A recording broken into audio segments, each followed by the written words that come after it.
Hello दोस्तों, शुरू करते हैं आज की कहानी। बहुत संस्कारी लड़का है। तेरी बेटी राज करेगी जानकी। हाँ बोल दे। पर अब इतना क्या सोचना, घर बैठे इतना अच्छा लड़का मिलता है क्या? तू खुद सोच। एक बार मुग्धा से बात करनी होगी, वो क्या चाहती है। अरे जानकी, वो लड़की जात उससे क्या पूछना। क्या तेरे माँ बाप ने तुझसे पूछा था? बोल। पर दीदी, वो समय तब का था जब लड़कियों को सिर्फ घर की चार दीवारी में ही बस कर जानकी। लड़कियों के लिए समाज के नियम कभी नहीं बदले। लड़की जवान हुई बस हाथ पीले कर दो, कहीं ऊंच नीच हो गई तो समाज की क्या मुंह दिखाएंगे। लेकिन मुग्धा पढ़ना चाहती है, कम से कम थोड़ा बहुत और पढ़ लेती तो दुनिया को अपनी नज़रों से समझ पाती।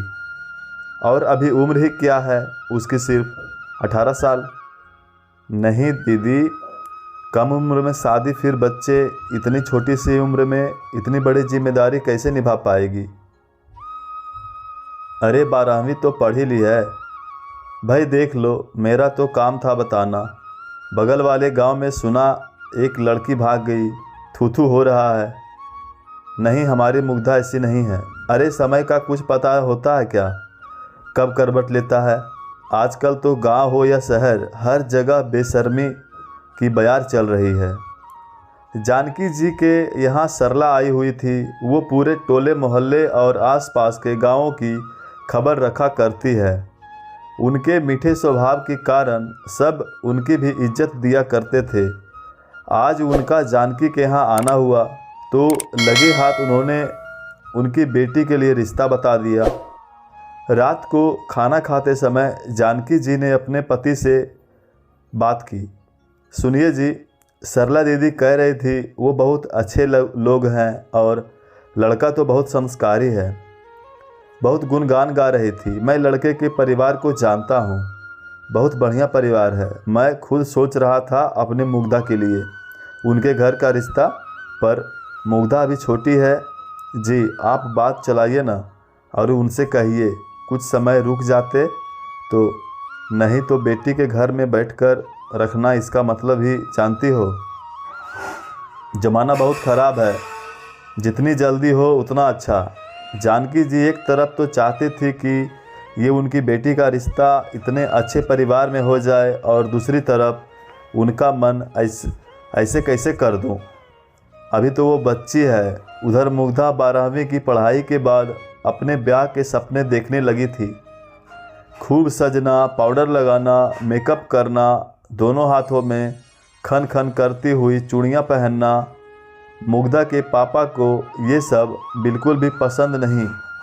कई बार मुग्धा अपने कमरे में दरवाज़ा बंद किए अपने लंबे बालों को खोलती, लटे घुमाती, अपनी माँ की लिपस्टिक लगाती। उसकी आंखों में अपनी शादी को लेकर सतरंगी सपने दिखने लगे थे। अपने होने वाले भावी पति के बारे में सोचकर कई बार खुद ही शर्मा कर खुद में सिमट जाती। तरह तरह की मैगज़ीन पढ़ती जो उसकी सहेलियां उसे चुपके से दे जाती थी। मुग्धा का ब्याह तय हो गया था। मुग्धा को जैसे ही बात पता चली, उसने अपनी माँ से जिद करना शुरू कर दिया।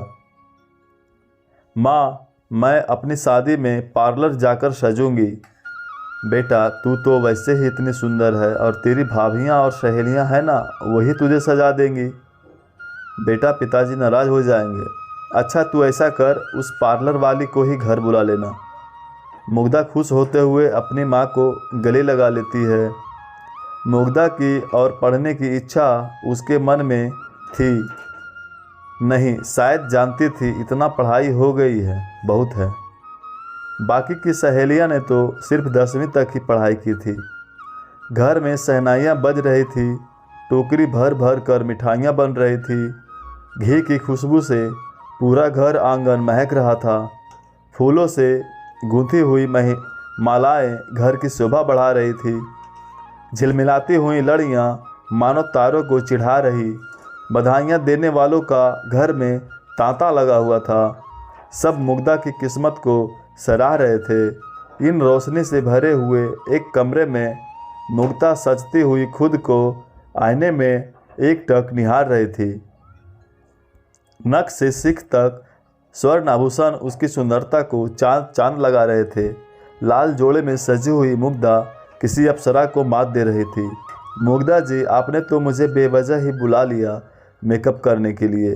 देखिए, आपकी तो बस मैंने आंखों में काजल और होठों पर सिर्फ लिपस्टिक ही लगाया है कि आपका रूप चांद सा निखर आया। बस एक नज़र लगाएगी क्या? बस कर नज़र लगाएगी क्या मेरी बेटी को? जानकी जी बलाएं लेती हुई बोली और नज़र का काला टीका लगा दिया। मुग्धा खिड़की पर टकटकी लगाए अपने बारात का इंतज़ार करने लगी। बाहर का शोर सुनकर मुग्धा को कुछ अनहोनी होने का आभास होने लगा। बाराती आ गई थी, लेकिन सबके चेहरे पर कोई खुशी का भाव नहीं था। बारातियों में खुसुर फुसुर हो रही थी। तभी गाड़ी से दूल्हा और दूल्हे की पिताजी निकले। साथ ही और गाड़ियों से कुछ लोग बारात वापस ले चलो कह रहे थे। धरातियों को कुछ समझ नहीं आ रहा था। तभी मुग्धा के पिताजी दौड़कर दूल्हे के पिताजी के पास गए। ये क्या हुआ समधी जी? ये चोट कैसी लगी? ओह, बहुत खून बह रहा है। बारातियों में आई औरतों ने अपना मुंह खोला। हमें नहीं पता था होने वाले समधी जी, आपकी बेटी इतनी अशुभ निकलेगी। अभी तो सिर्फ बारात ही आ रही थी कि इतना बड़ा हादसा होते होते रह गया। देखिए कितने लोगों को चोट आया है। ये शादी हो गई तो ना जाने क्या होगा। माफ़ी चाहते हैं। मुग्धा के पिताजी हाथ जोड़कर खड़े हो गए। जल्दी जल्दी डॉक्टर को बुलाया गया। लड़की वालों को कुछ समझ नहीं आ रहा था क्या किया जाए। बारातियों की औरतों ने अपनी पंचायती लगा रखी थी। नहीं होगी शादी, लड़के के पैर ठीक नहीं हैं। देखो कितना बड़ा अपशगुन हो गया। उधर लड़की वालों का मुंह सूख रहा था।